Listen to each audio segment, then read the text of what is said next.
Hello there. Thank you so much for joining us. This is News Channel Nebraska. My name is Eric McKay. Let's take a look at our top stories today. One person is dead after being hit by a train. It happened along Highway 30 railroad tracks out in Wood River.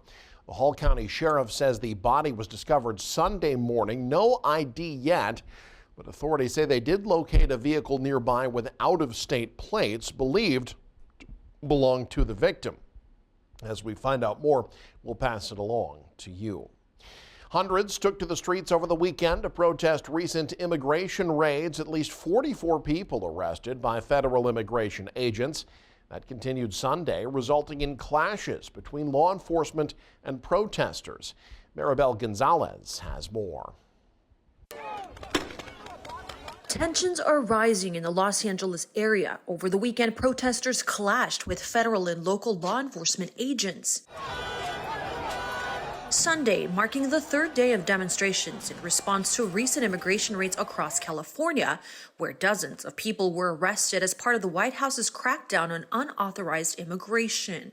Our community is in terror, is scared to just live, to just exist. Sunday, the Los Angeles Police Department declared protests outside the Metropolitan Detention Center an unlawful assembly and authorized use of less lethal munitions. The unrest spilling over onto the 101 freeway, with demonstrators temporarily halting traffic that afternoon. While the protests play out on the LA streets, the federal and state governments are at odds.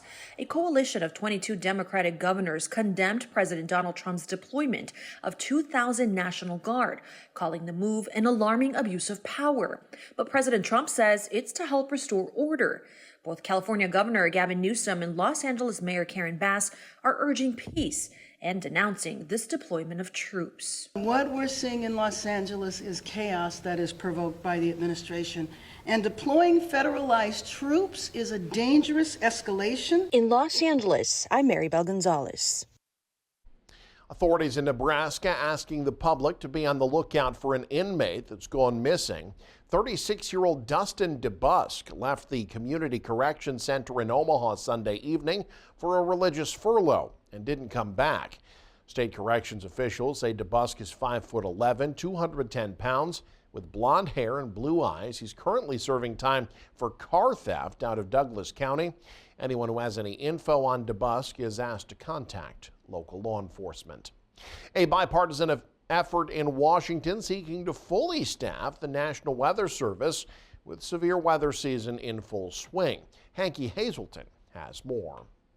This bill addresses a critical staffing shortage within the National Weather Service and grants them a temporary and direct hiring authority for positions related to public safety, an issue that came to light following concerns about weather balloon operations. For decades, men and women of the National Weather Service weren't classified as public safety. This legislation follows the work that my office and the White House did to address the staffing challenges at the NWS that prevented local offices from carrying out balloon releases that support forecast. Under the Biden administration, staffing has been an issue and continued into the recent buyout of the opening months of the Trump administration that accelerated the staffing shortage. This eventually led Representative Flood to approach the White House for change. The administration responded by immediately addressing the staffing challenges here in Nebraska and immediately at the national level by authorizing and hiring over 100 additional staff. It is also a bipartisan bill with co-sponsors from 5 states. Florida, California, Illinois, Oklahoma, and Nebraska. So this truly is a bill that makes a difference all across 50 of our states and all of our territories. Representative Flood said if this bill can get to the president's desk and sign into law, it will have a crucial impact for not only Nebraska, but for our nation. These National Weather Service critical employees will be exempt from some of the RIFT requirements or changes in the future because they'll be on the same level as basically the FBI and air traffic controllers because they truly are public safety. Reporting from Norfolk, Hanky Hazelton, News Channel, Nebraska. Maintain, nourish, and support your health by visiting our Good Health, Good Life shopping tab. You'll find select multivitamins, probiotics, and more designed for you. Make the Good Life even better and promote your health in 2025. Crisis hotlines say they've been flooded of late with mental health calls from farmers. The Nebraska Rural Response Council says their farm crisis hotline has seen a sharp uptick in calls from farmers who say they're worried about losing access to loans and proposed cuts to SNAP funding. Meanwhile, the Nebraska Farmers Union oversees a rural response hotline of their own, which they say has been flooded with calls from farmers in financial distress experiencing serious mental health concerns. Every year, there's always somebody in agriculture who's facing very difficult situations, and there's a real need for the kinds of services that we provide, which is everything from food assistance to bookkeeping assistance, financial management. Hansen said he figured the crisis hotline would dwindle after it was established to handle calls during the 1980s farm crisis. But he says the number of requests has only picked up, especially recently, jumping from 4,500 calls a year to more than 7,000 now. We can tell from the severity of the calls and the number of calls that we are seeing for really the third year in a row, cash flows that just don't quite work. The U.S. Senate just passed a resolution co-sponsored by Nebraska Republican Senator Deb Fischer that declared May 29th Mental Health Awareness in Agriculture Day. Farm advocates also calling on Congress to increase funding for mental health resources for producers in the next farm bill, which is already 2.5 years behind schedule. Well, you may want to check your refrigerator. Dozens of people have been sickened thanks to a salmonella outbreak linked to a large egg recall. August Egg Company has recalled 1.7 million dozen brown, cage-free, and brown certified organic eggs. They were sold under multiple brand names to 9 states, including Nebraska and Wyoming. Some of the retail locations at which they were sold include Walmart and Safeway. The CDC says at least 79 people have fallen ill. 21 of them had to be hospitalized. No deaths have been reported. The CDC says consumers who have the recalled egg should throw them out or return them to the store. Well, a text scam has targeted numerous Nebraskans over the weekend. The fraudulent messages claim recipients owe unpaid traffic fines and threatens penalties unless a link is clicked to make a payment. DMV Director Rhonda Lamb confirms the messages are not legitimate. The Nebraska DMV doesn't send official notices via text message. Colonel Brian Wall with the Nebraska State Patrol, meanwhile, advises never click links or provide personal info in unsolicited messages.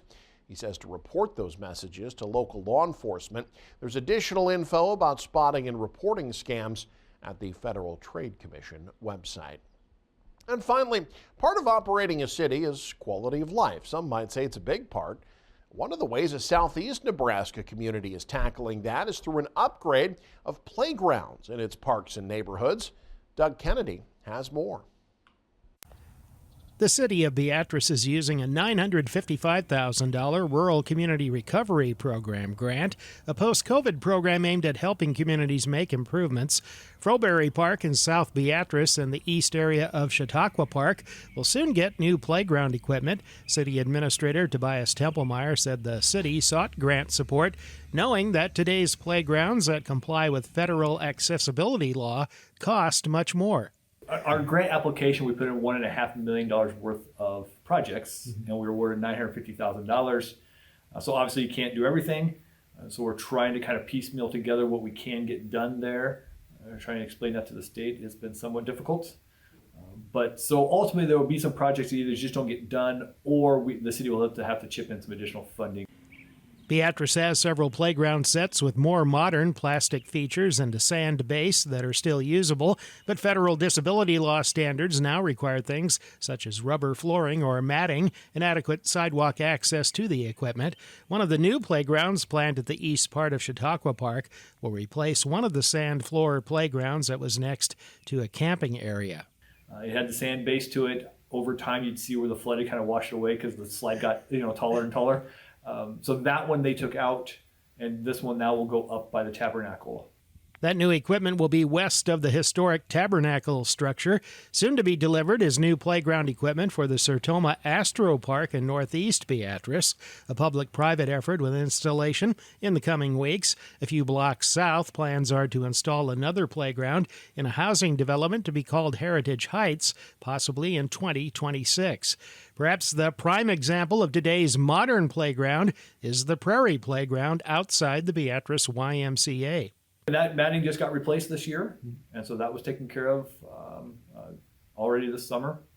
But yes, that is probably the gold standard, one of the newer ones that we have, and we'll try to bring all the other ones up to that level.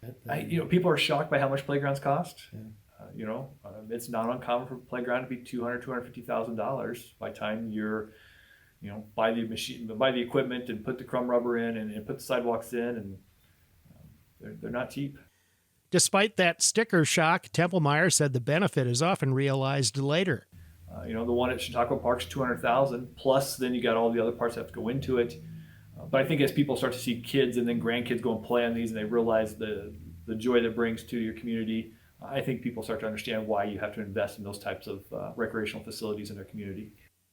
A playground is planned for the former Stoddard Elementary School property. Other potential areas for upgraded equipment in the future include Robertson Park in the middle of the city and possibly West Beatrice near the former Cedar Elementary School. From Beatrice, Doug Kennedy, News Channel, Nebraska. And you can stay up to date with the very latest by following us online. Head to newschannelnebraska.com and click on the News tab there. You can also follow us on X, like us on Facebook and Instagram as well. Thanks for joining us. Have a great day. This is News Channel Nebraska.